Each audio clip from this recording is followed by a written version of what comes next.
Good morning, everyone in Medical Alley.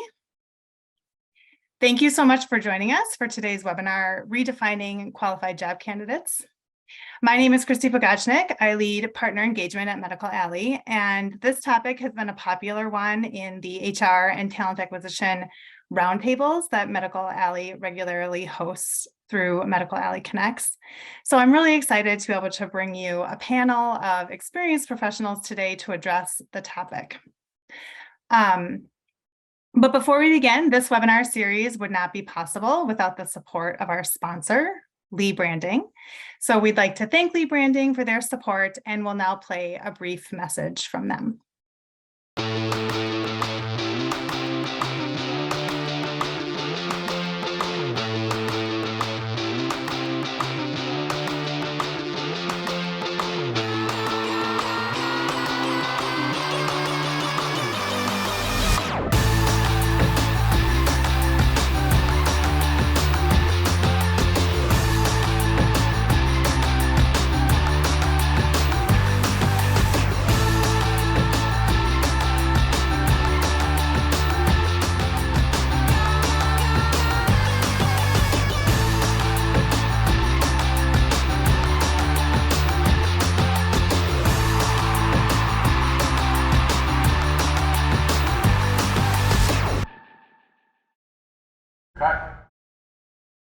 Awesome. Thank you again to Lee Branding. If you would like to learn more or further invest in Medical Alley and bring great programs like these webinars to the community, please reach out to anyone on the Medical Alley team or fill out the contact form at medicalalley.org to learn more about sponsorship opportunities. One final reminder, as you have questions today, I would encourage you to please enter them into the Q&A function, and Karen and our panelists will be answering questions throughout the presentation. With nothing more from me, I would now like to introduce today's moderator, Karen Pang. Karen has over 20 years of experience in human resources, spanning startup and Fortune 100 medtech companies. Now at AVO, Karen partners with business leaders to define and implement pragmatic talent acquisition, engagement, and retention strategies that drive results and facilitate scalable growth. Karen, I appreciate you so much for moderating today's conversation, and I will hand it over to you now. Great. Thank you, Christy. Welcome, everyone. I can tell you that as we've prepared for today's webinar, we've had a very spirited discussion on the topic of redefining qualified job candidates. Before we dive in, I would like the panelists to introduce themselves, and we'll start with Lisa. Thank you, Karen. So Lisa Sebastiansky, I'm an HR site lead at Takeda Pharmaceutical, and definitely looking forward to this discussion. Thank you. Lori? Oh, I think you're on mute, Lori. Oh my gosh. I'm Lori Freeman, CEO of Inside Talent. We have a fractional recruiting model for companies that are just not equipped to hire all of the people that they need to at any given time. So we are fractional, on demand, and do everything from soup to nuts until we're no longer needed. Great. Randy. Thanks, Karen. My name is Randy Ross, and I am currently the CHRO at Minutronics Medical. I got responsibility for human resources as well as our quality management systems. I also have an appointment at the University of Minnesota, the Technology Leadership Institute, which is a graduate program in the Graduate College of Science and Engineering. Great. Thank you. So as we prepared for today's webinar, the question that we started with that led to the spirited discussion was, in essence, what has changed? And so I'd like each of the panelists to answer that question from their own perspective. And Lisa, we'll start with you. What's changed? Oh my gosh, Karen, I would say a lot has changed, right? I mean, I think that when I look back, 2 years ago to now, some of the challenges that we're having really is just how do we get individuals back, on site, and what does that look like so that they can have meaningful connections and collaboration? In addition to that, I think about the technology that we're leveraging. So, we might have had Zoom and we might have had Teams, before, but not to this extent where a lot of our meetings are conducted, leveraging the technology. And, so again, I would say, where and how work is getting done looks very different than it did a few years ago. Perfect. Lori, from your perspective, what's changed? I would say it's what people want, and that's taking into consideration both hiring managers and potential candidates. There's always been a little bit of a divide, but I think it's just becoming more intense. What candidates are looking for has changed. They're looking at their own mental health, they're looking at the environment, they're looking at where they want to work. And of course, like Lisa said, that's the biggest challenge of all. AT&T recently did a study that said by 2024, 81% of workplaces would be hybrid. And so I think we're still feeling that divisiveness between what hiring managers want, what companies want, and what employees want. Sure. And Randy, from your perspective. Yeah, thanks. I would comment yes to what my colleagues just shared, full on, and then I would say I think the ability that we have in a practice of HR, but then most certainly inside of our company to think differently is really the new norm. And I think against some of what both Lisa and Lori shared is exactly what now is becoming just the way we do work. And so I think challenging ourselves to say, what can we do to look differently at talent outside, as well as the way talent is actually alive and working inside our company is really the challenge I think that we'll take on in the next years. Fantastic. So as we think about qualified job candidates, thinking through the employee life cycle and starting with sort of that hiring and recruitment piece, what's changed specifically as it relates to, and Laura, you mentioned this, what employees or candidates want, what hiring managers want, oftentimes in conflict in this new normal. What else are you seeing specifically related to recruiting and hiring? I would say that, when I first started in recruiting, and this was about 20 years ago, and I was specifically working in sales recruiting, while now we work across the board in companies, but somebody would come to us with some great character traits, attitudes, skills, but maybe they wouldn't have sales experience. So we would just say, go sell copiers for 2 years and come back and talk to us again. There's probably some of my former colleagues on this who are laughing about that. But then something happened where a switch was made where companies wanted exact background. I mean, they really felt like they needed everything all in one package. And I'd say that's just has become more intense. And I think sometimes it's a fear of hiring the wrong person. But that really has changed because it has to now because of the talent market. I mean, when I started in recruiting, I had no recruiting experience, but I had a lot of sales experience. So I had a lot of transferable skills. I should say I was rookie of the year I was, but that's just because the 20 other people that were hired with me quit, that year. So I did that was bestowed on me. But it really is just looking at, Randy had this great phrase last time we talked. He said, what do you want to buy versus build, right? Mm-hmm. And so that's something that really is changing, I hope. Okay, great. And great segue to you, Randy, because I know you talked about the new approaches to hiring in your organization for both aptitude and attitude. Right. Yeah. I think we really have taken on in a period which was the pandemic and the Great Resignation. We were growing and needing to add tons of people in challenge talent pools, obviously, and to get really clear on the notion that we need to not just assess the aptitude, which would make lots of sense in technical roles, but in addition, the attitude. And I want to say a bit more about that because that is different than let's only hire people that are just like us. But sure. Instead, to get really clear, back to Lori's comments a minute ago about what is it like to work here, and what are the cultural elements that you will meet when you arrive, and how do they match for you?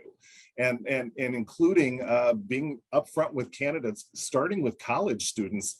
here's the cultural kinds of questions we're going to ask you. We're going to ask you about examples and times when, and we roll out specific things on that attitude side that are really about kind of a cultural fit, and make that an open part of the dialogue, which sounds counterintuitive. Do we want to be, pulling or netting people out of the system? Well, yeah, probably, before it gets to a point that they're here and this is not a match. Mm-hmm.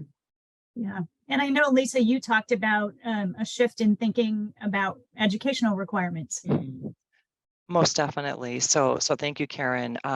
As we look at the different positions, really being able to say, what exactly do we need, right? It's easy to, look at education alone, but really being able to say, we have a phenomenal training program. So how do we bring individuals in that, have the learning agility so that they can learn, on the job and grow, for sure, versus, yes, you can start off with education, and we've done that in many instances. And what's happened, for example, in our manufacturing areas, a lot of times individuals will come in, they may have their engineering degree and they're here for a little bit. And, I'm in a situation where our engineering group, they don't move. They come and they stay, which is a great problem to have.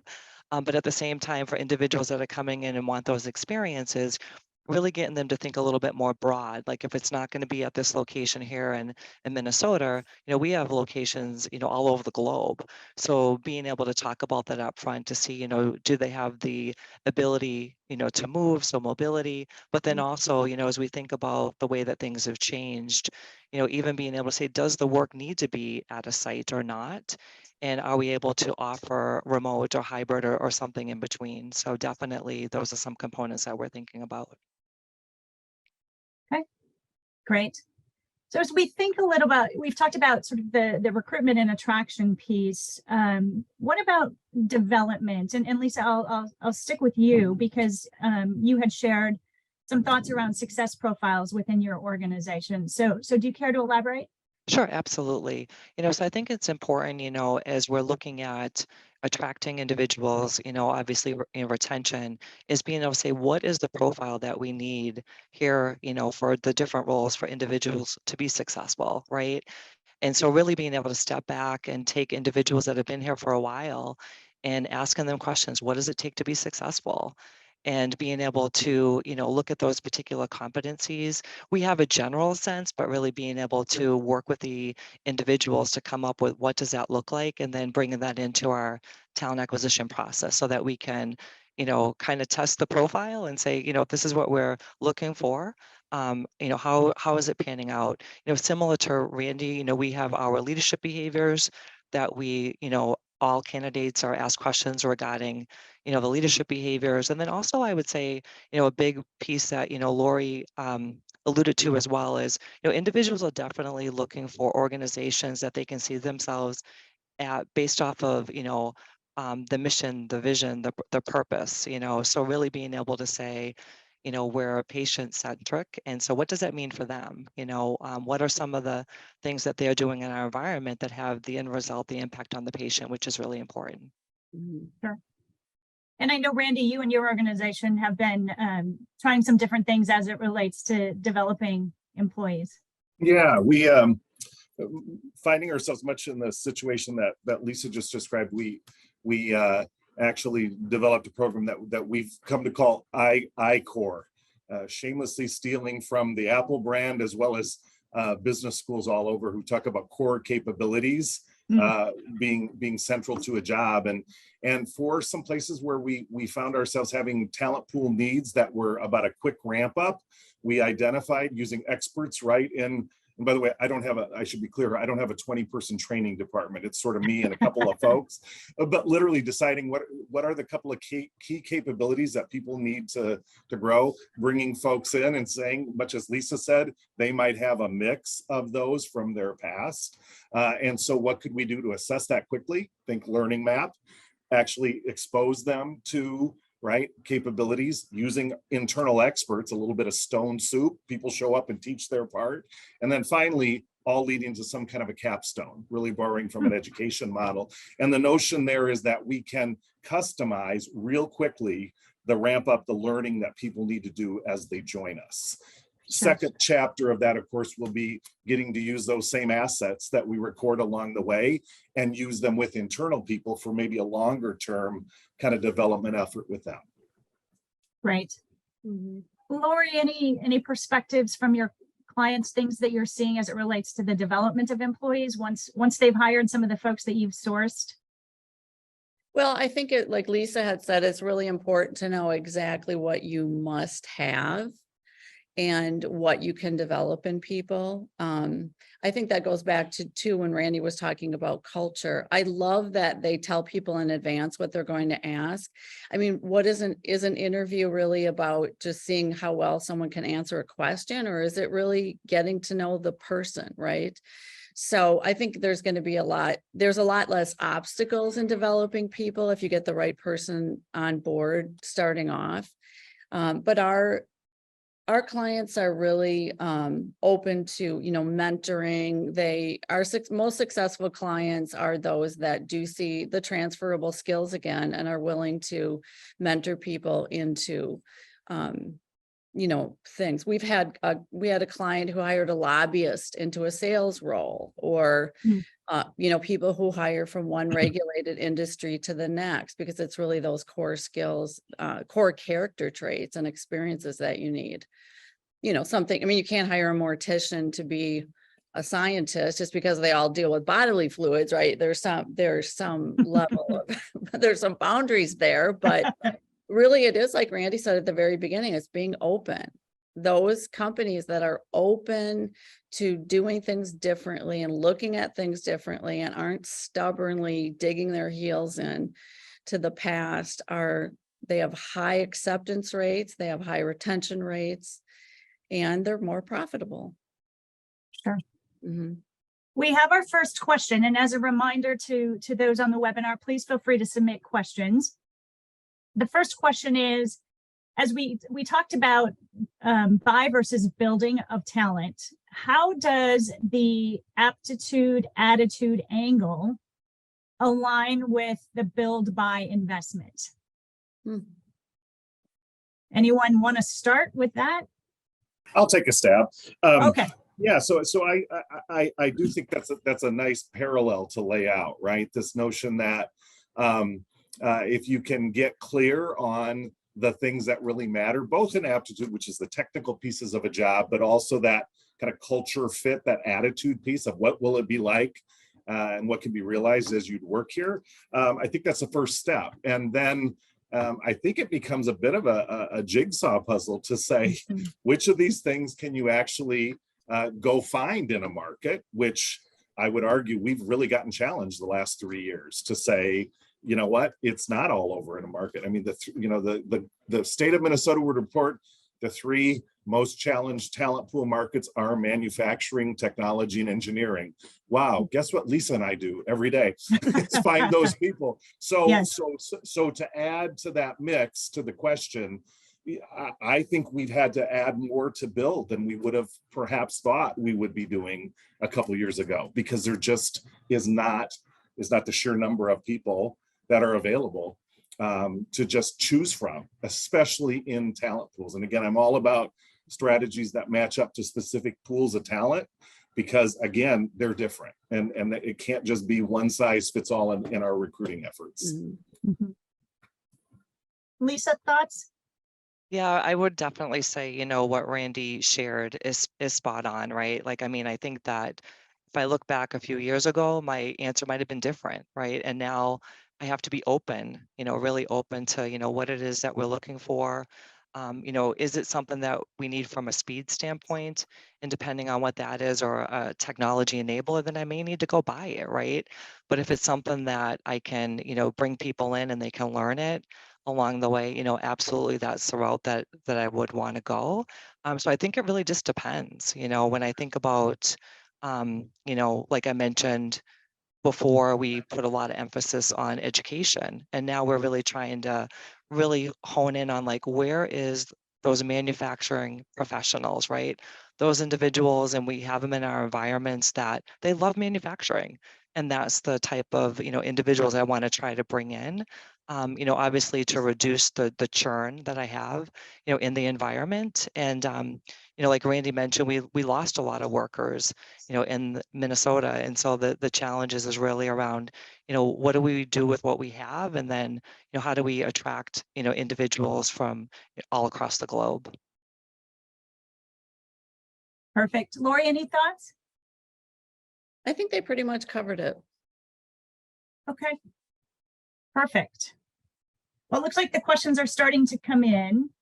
There's one question around, again, thinking about this concept of try before you buy. So the question is, it seems as though right now more companies are interested in engaging contractors rather than interviewing to hire someone as an FTE. Is that something you're seeing? Maybe Lori, starting with you, yes or no, and maybe what philosophically is behind that? Partly we only place full-time employees. So, but there are some of our clients who have done that. We aren't seeing a lot of it, but I do understand that it is something that's trending in the industry for sure. And it makes sense for sure. Lisa or Randy, any perspective from your organization's vantage point? Yeah. Sure. Oh, Lisa, go ahead. Oh, it's okay. Randy, you go ahead. No, I would absolutely say that is back to that notion of a strategy that we've had to employ. I mean, to be very crystal clear that, again, in the challenge pools, that having a mix of what are FTEs and variable kind of partners to us in work that can include contractors, talk about educational institutions like interns as well. And so in that mix, yeah, we definitely have had to move to that. And I think it's added some specificity to us by way of practice that has been really important. And that includes really understanding along the way how a contractor is matching with what it is you're doing, holding our leaders accountable to this notion of, yes, they're often part of a contract house or a consulting firm, but in addition, how are we giving them feedback? How are we assessing their performance so that we know those exact places where we would want to move perhaps to making someone a permanent part of the team. But having it be okay to be both sources of talent alive in our system. We can have full-time people who are here and we can have partners who join us. And that's been a really important model for us to think about as well. Great. Lisa, you had a comment. Yeah, so I would say, definitely we're doing the same. However, I wanted to just share, and, it's only a few years worth of data, but we went back and kind of looked at our trends because that's historically what we've done, the try before you buy. And what we found was over time that individuals that we bought on direct stayed longer. And so we're kind of testing that hypothesis. It could just be coincidence, don't know. But it's one of those things where it was a big aha, when we looked at the turnover rates, when we looked at the rate of the churn and so forth and the timing, it was like, wow, individuals that we bought in direct definitely, stayed longer, and some of them obviously are still here. But it was just interesting, as we're trying to look at all different, types of analytics as we're trying to analyze, the workforce current and future. Well, and I would suspect, given the economic climate and the uncertainty that many face in this economic climate, that contractors or consultants, feel a little bit more comfortable because work needs to get done. But if something were to change pretty quickly, the ability to dismiss a contractor, a temp worker, a consultant is easier than obviously an employee. Absolutely. So, great. A question along those same lines. Are there any parameters for when to hire someone as a contractor versus an employee? And this person is coming at it from a small nonprofit with ebbs and flows with projects and initiatives. I can take that one. Okay. So, what I would say is, most definitely It really depends. You know, a lot of times when I'm trying to understand from the hiring managers is how much work are we talking about? Is it a 6-month gig? Is it a year? You know, what are we talking about? If it's more than a year, I will probably push them to maybe we need to look at, you know, an FTE. It really just depends. But I mean, I think understanding the work and then what the need is, I think is really important. And especially I would say, you know, in a small organization, right, you're trying to balance a number of different things. And I could say that even for a large organization, but in a smaller one, it's often more noticeable is what I will say. So I think it's really being able to balance that out to say, hey, you know, how long is this work going to be here, this project, this initiative? If it's something that's going to be more longer term, if it's a capability we're trying to build in-house, then yeah, you may want to, you know, position it for an FTE.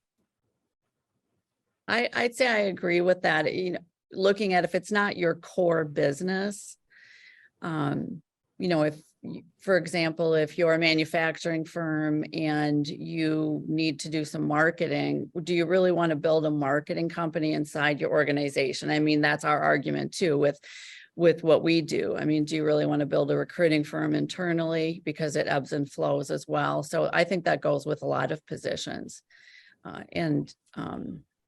If it's your core business too, I think along Lisa's lines of her data, I think people know, they appreciate that you've invested in them too. And I think that's part of the retention. Yeah, I really liked what Lisa said, Karen, that, and one of the things I push often with leaders, I even tell this to graduate students who are studying to be good leaders in technical fields, and that is, don't think necessarily in just, I need an FTE.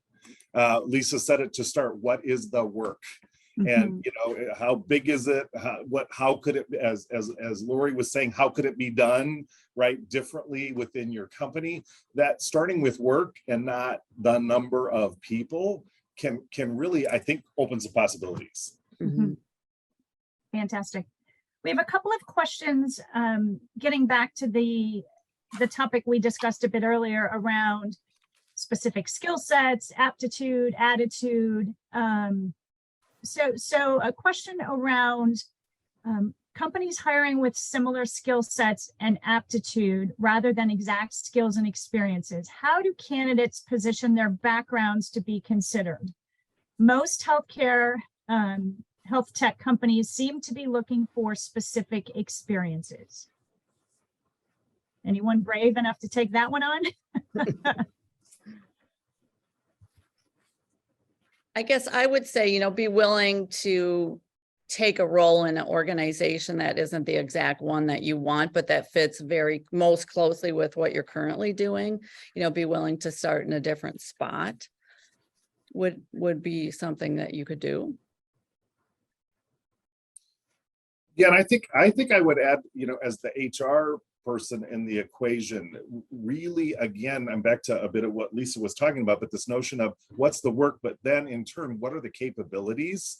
Because again, I think there can be huge shorthands, right, for that we use around, like, oh, I need somebody, and suddenly we're jumping to this many years of experience and this kind of a degree and this kind of a background versus what do they really need to do, and what might we look at to be creative? I know we have found ourselves in places, if you would have asked 4 years ago, we absolutely positively need people with med device, FDA driven experience. And if we've learned things again through the last several years, it includes, well, what about that is true? Well, we need people who can work in a regulated industry. Suddenly that opens automotive and communications and defense, even different fields than we have traditionally thought. There's engineers in those places. How did we bring those to the fore by, again, focusing on capabilities? Yeah. Lisa, any thoughts? Yeah, no, I think that, you know, both Lori and Randy said it really well. You know, coming in a, you know, GMP environment, the same thing. It's like, you know, what are some of those transferable skills? What are those competencies that are absolutely transferable? And I think that, you know, individuals would be, you know, pleasantly surprised, right? So when I think about what we do here, we're manufacturing drug products, and, you know, a transferable skill, believe it or not, are those individuals that brew beer, right? So I think that people would be like, really? Yeah, yeah, they're transferable, so I think just really being able to think a little bit differently and, what are those transferable skills that can be brought into your environment? And, I think a lot of times, that comes perhaps with having those conversations with those candidates. I know that the question was like, hey, if somebody is coming in, how do they showcase that? And sometimes it's through conversation. Obviously, as they're talking about the process and the procedure, you might be like, oh, wait a minute, but then I think if they're on the outside kind of looking in and they want to be able to showcase that, understanding, high level, what are some of the processes and the procedures, you can get that a number of different ways, and being able to say, hey, you know what, I do have transferable skills. This is really similar to what I've done at X or my experience here. So being able to think about that as well. So there's a question sort of on the converse of that, which is, as we think about where med device, pharma, or general healthcare, where the industry is at and where it's headed, what are some of those critical skill sets that are going to be non-negotiable in candidates? And I'm going to guess it's a bit role specific, right? But are there the must-haves that aren't changing, maybe based on where we're at and where we're headed? I'd offer, back to the example I used a minute ago, there is some notion, at least in med device, and I would bet pharma, Lisa might nod here as well, but some notion about working in a regulated industry, and what does that mean? Lisa used words before about the notion of understanding that the end recipient of all we do is a patient, and along the way, people who can kind of think across everything from a doctor who might be administering to actually hospital systems that might be banged. So again, thinking in kind of a different way about at least this industry. I think the idea of flexibility and being willing to do different things in the job you're in today and the job you're developing for tomorrow is another thing that I think is just as fast as we change. People who have that as a skill set is really important to us. Lisa, your thoughts from a pharma perspective? What are the non-negotiables? Yeah, I mean, so I know we talk a lot about just like our philosophy and our leadership behaviors, and but those are definitely some things that are taken into consideration. I mean, we're definitely, screening for that. And when I think about, like Randy mentioned, the focus on the patient, so being patient-centric is really important.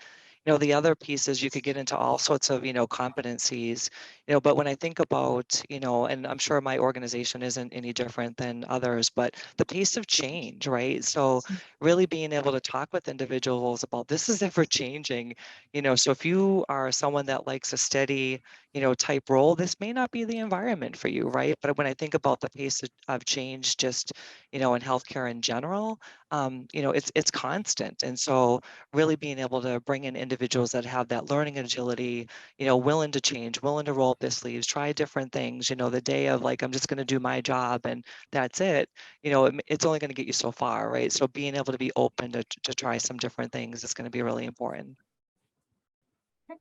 Lori, thoughts on what you're seeing as non-negotiables? I mean, I think the non-negotiable should be that a person fits your culture. And what I mean by that is they fit your values. Like you should be hiring to values, not hiring to, this person is just like me, for example. I mean, I think that's what the non-negotiable should be. If we're looking, at the long game, people staying and be successful. Obviously in some highly technical jobs, there's non-negotiable. So like you said, Karen, it really depends on the role. But I do think it's really a matter of, looking at the whole person as well. So, for example, if you have decided that here's the non-negotiables, here's the 3 to 4 requirements we must have, and you interview an individual and they fit those, and you're still wondering, maybe they didn't do the greatest job in the interview, or you're questioning their LinkedIn picture. I don't know, is this person going to be fun? give them another chance. Don't like knock people out instantly just because you have all these other things that you think that they should fit. Be open to diversity, and diversity means a lot of things. People, maybe you don't need an extroverted salesperson. Maybe you could, look at somebody who has, an engineer who is extroverted, for example. I think that's just really, really important, and companies have to really be open to that. It's not, doesn't always come down to only the skills. But I do see companies, knocking people out for reasons that don't necessarily make sense. Or they find what they're looking for and they still want to see 3 or 4 or 5 more candidates. Yes, I know I use that silly analogy, but it's like, if you were going to decide to marry somebody, you wouldn't say, well, I think let me just date around, then I'll give you an answer later. You have to know what you want, because when you see it and it comes along, you need to be able to make a decision. And those candidates also are looking at you. How well can you make decisions, right? What is the pace of your company? Does it match what they're hoping? If you take 2 months to make a decision on a candidate and drag them through the process, you're probably not going to have them anymore. But I think they're really going to start to question, is this the pace this company works at? Are they actually able to be flexible and innovative? So you have to really, it's really looking at it through other people's eyes quite a bit. Absolutely. Karen, one of the ways that's interesting, as I heard us talking here, that we've operationalized this a bit also, is necessity has forced us to get out of some old HR practices, like job descriptions. And just if the FDA is listening, we do have good job descriptions on every position. But interestingly, HR traditional practices, that's what you put out on career sites or websites, and they're horrible, right? Yeah. They're long descriptions, exact, and where we flip sometimes to engage ourselves and or leaders to say, what if we write a role description, almost a marketing tool borrowed from Lori and her industry of how to sell a job. And it's interesting the mindset shift that happens with that. It's a little bit of what Lori was saying of it's about, I've got a responsibility here to sell a bit and to excite somebody, not only about this company, but about this role and how they match. And it's a really good exercise that, again, isn't easy. I won't say that, but it has helped us a lot. Yeah, that's a really good point, Randy. I think companies tend to confuse a legal job description with a job posting. Yes. Yeah. And then, do not post your job descriptions, especially if you want diversity. We probably all heard those statistics that, a woman will look at a job description, and if she doesn't fit like 80 to 90% of it, she won't even apply. But if a man looks at it and I fit about, 2 or 3 of those, 20 points. I mean, look, Kanye ran for president, right? I mean, that's proof right there. So and you might even want to just say on your job posting, must meet 80% of the qualifications or whatever is important to you. Being silly in a job posting, I think is kind of going a little too far off, but really think about, how is someone going to look at this? And from the candidates, those people who are on the call today, just apply if you fit, part of that role. Yeah. Now you guys are going to get all kinds of, people. I mean, I say if you fit, the role in general, apply. If you have absolutely no experience, please do not do that. You've just opened Pandora's box. I know. We talked a little bit earlier about educational requirements. There's a question here which I think is interesting, and that it's relative to bringing on individuals that have more years of experience than your job description may require. Thoughts on that? I can start on that. Again, please don't make assumptions about an individual unless you know for a fact. We often come across submitting a candidate that has more years than a client is looking for. and get the comment that, well, she's just not going to be happy. She's only going to stay here. You know, she's not going to want this role. Or maybe they were in a management role and now they're they want an individual contributor role. For the most part, people they're honest. If that's what they want to do, they're not going to apply to your job. There's a lot of jobs out there. People have choice now, lots of choices. So do not make assumptions about what somebody actually wants or what they're going to do in the future. You're really going to be limiting your pool.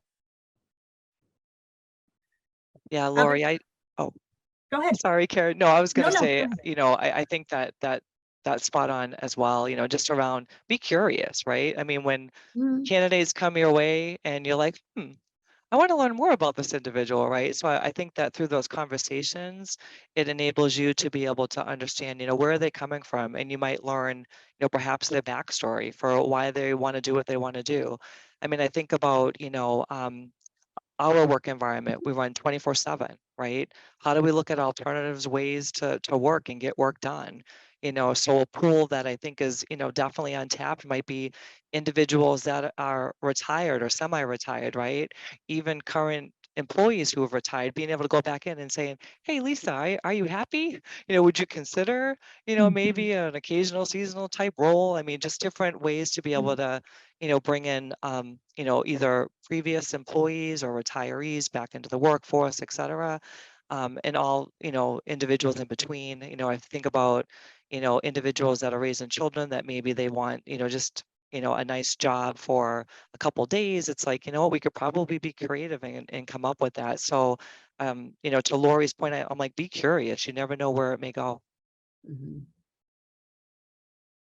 Randy, any thoughts? Yeah, no, I ditto all of that, and I do think that notion of how do you help leaders think differently as an HR person, right? How do you and I think that that humble curiosity is exactly the phrase, Lisa, that I often use of so why. I mean, I liken this often to days of old where people would have addresses on resumes, and people would say, well, Karen's certainly not going to drive all the way to St. Paul for this.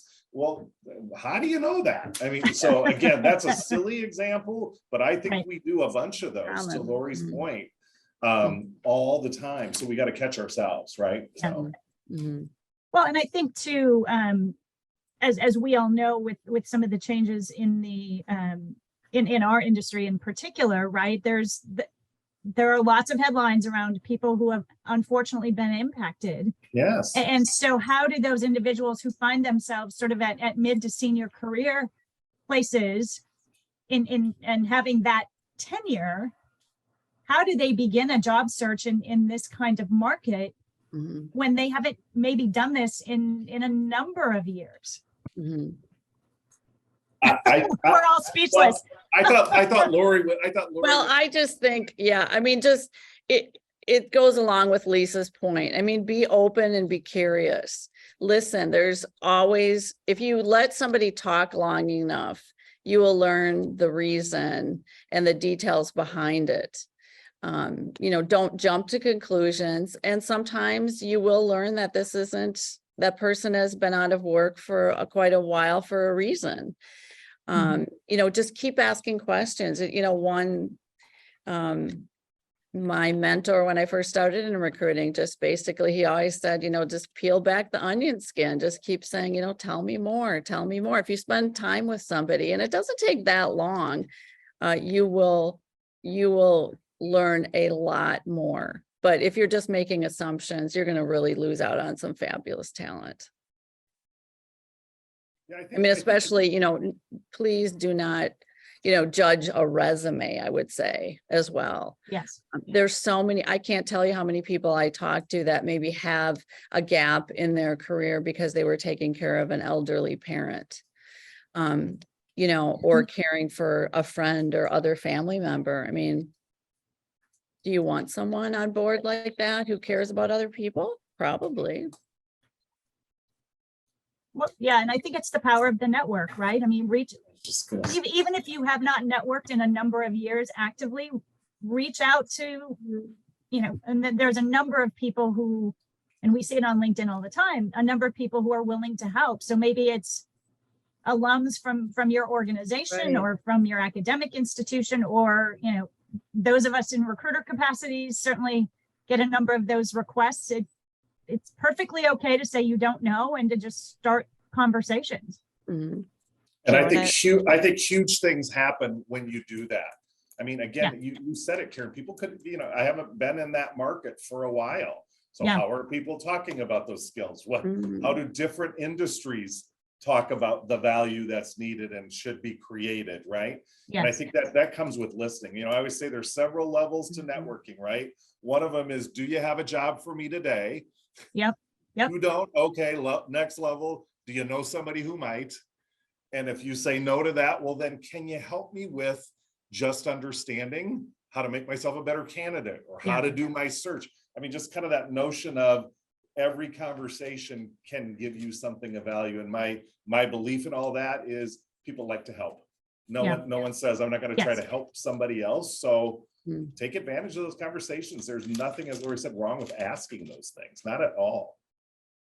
And I think too, being crystal clear, and some of that comes from those conversations, but becoming crystal clear on what it is you're targeting, because there's the human nature to have a bit of panic when you don't have a job and you need a job, but to be very specific and take that time to reflect and say, what do I bring? What differentiates me? And what ultimately, where and how do I want to contribute? Yeah, Karen, and I would say, you know, to add to that, I think knowing what you want and knowing what you don't is equally as important, Mhm. you know, because a lot of times it's like when I'm talking with, you know, friends and so forth, I'm like, what do you want and what don't you want, right? Yes. Mhm. Yes. And you got to know that, you know, and that's Yeah. just helpful to, you know, continue to narrow it down. I would also add, you know, like you mentioned, you know, everyone around networking.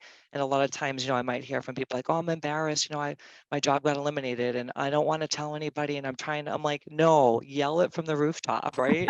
Get as many people involved as you can, because you never know. Yes. And, Yes. you know, it's a Yes. small world. Well, I've and you're seen so clearly much not of- alone in this market. Sorry, Lori. I Right, just stepped in. right. There's been a lot of that on LinkedIn lately, and it's just so heartwarming. I mean, Yes. perfect strangers helping each other out. That's amazing. Yeah, Mhm. absolutely. I want to shift gears a bit and go back to something, Randy, that you mentioned as you're thinking differently about some of these things. There's the question that's come in asking us, what do we recommend when the leadership team is not interested in leaning into changing things that would help hire and retain employees? Interesting. Wow. That's a good question.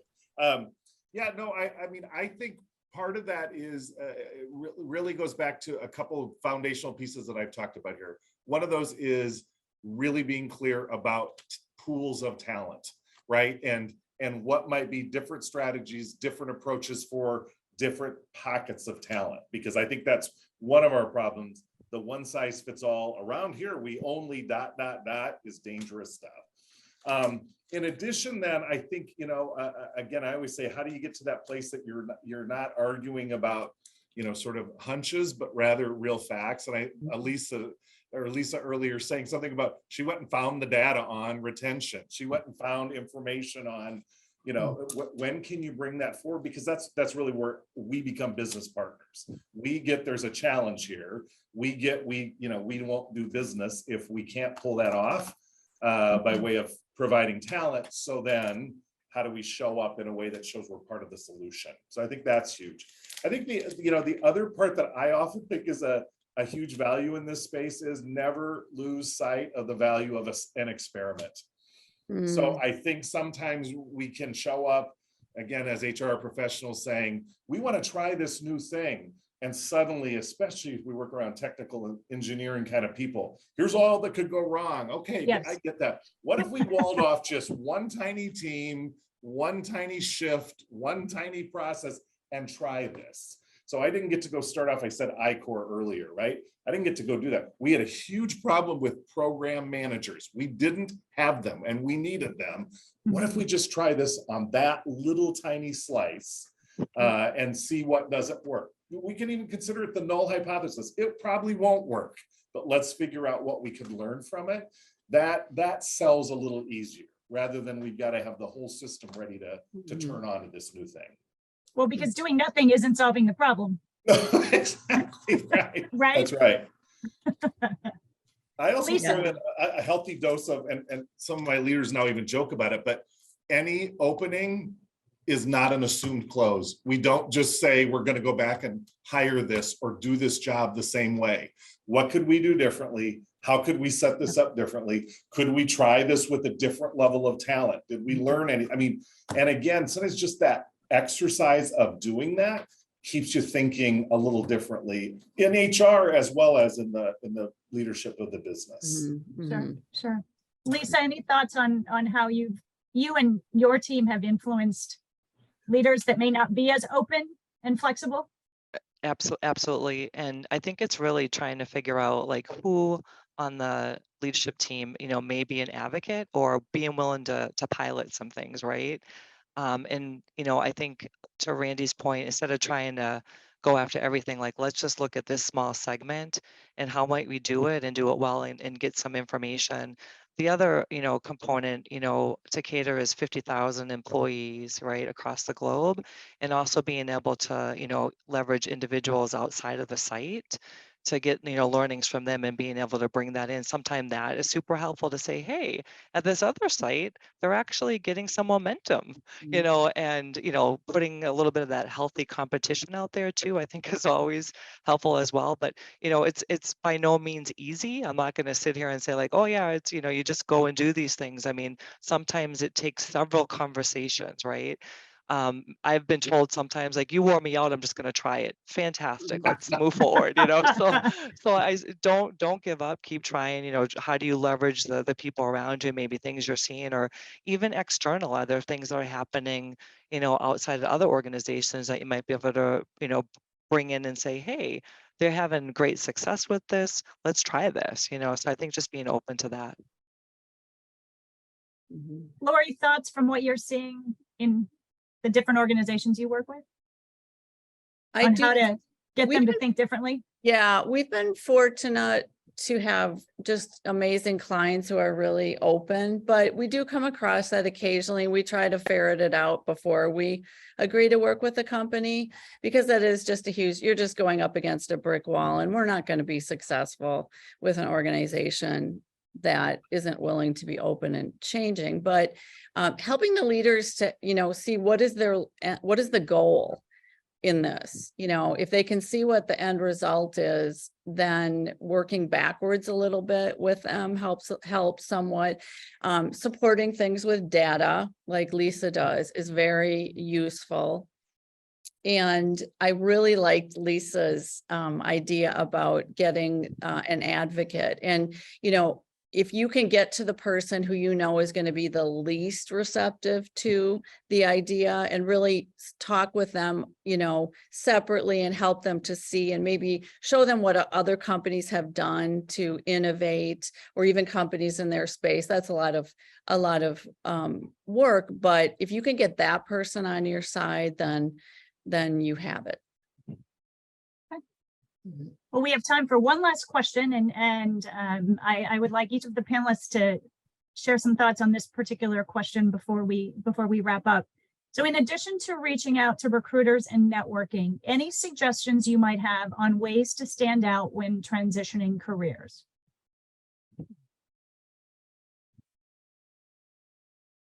I can start. I mean, I love the idea of obviously leveraging technology, right? So, how do you put something out there, via LinkedIn that gets you, noticed as you're sharing a little bit about, perhaps, what you're interested in and, your skill sets and so forth. I mean, I think it's always, helpful. I see a lot of different individuals leverage that platform in a way that, stops me to step back and say, hey, I'm curious about this individual and I want to learn more.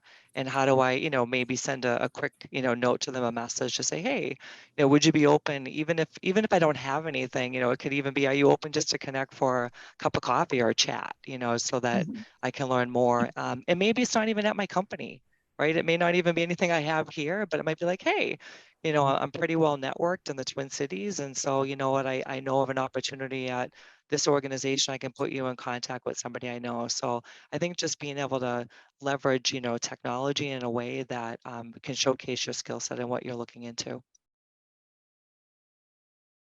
Lori or Randy? Yeah, I would echo that and add the piece we briefly touched on earlier, which is go be willing to learn how a particular company or industry or segment of work is actually talking about things, right? How do I use what Lori or pardon me, Lisa just described to say, I'm going to just go listen and understand. So in med device, what do they look for? What do they ask about? How do you talk about this particular thing? And that takes some work, but then I do believe what Lisa also described a moment ago kicks in, and that is suddenly they become your eyes and ears listening and looking with you for opportunities. I think that there's a whole part of follow up. I say all the time, you must be politely persistent as a networker. Polite and persistent both matter. With all due respect, I'll tell you two truths. I really like to help people. I like to do those coffees or calls that Lisa just described. And I ain't very organized and I don't have a lot of time. And so I forget. And so a call that says, hey, we started this, or you said you might be willing, and we just never got back to the scheduling, or is a good thing. And I have watched people who are really good at sort of managing that network of people they're building, that they send out updates on occasion. Here's how it's going for me. Or I got a lead at company X.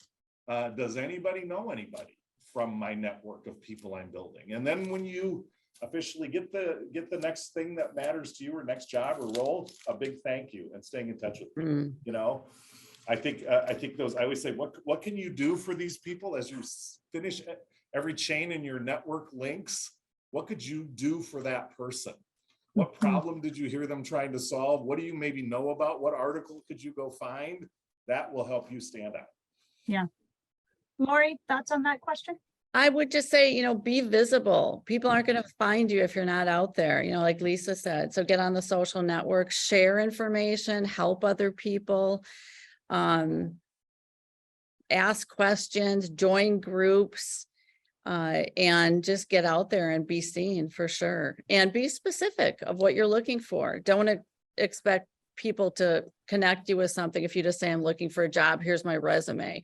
Give either 3 bullet points of what you can offer, very specific, or 3 bullet points on what you're looking for, but again, make it very specific.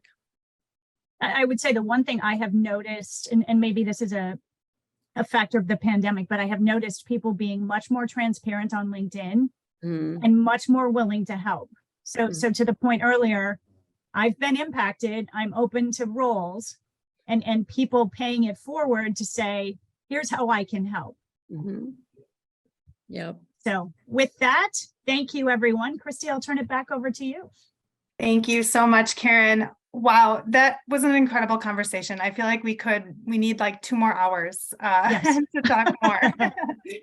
So thank you so much. We are so grateful to our panelists and moderator today, Karen, Lisa, Lori, and Randy. Thank you.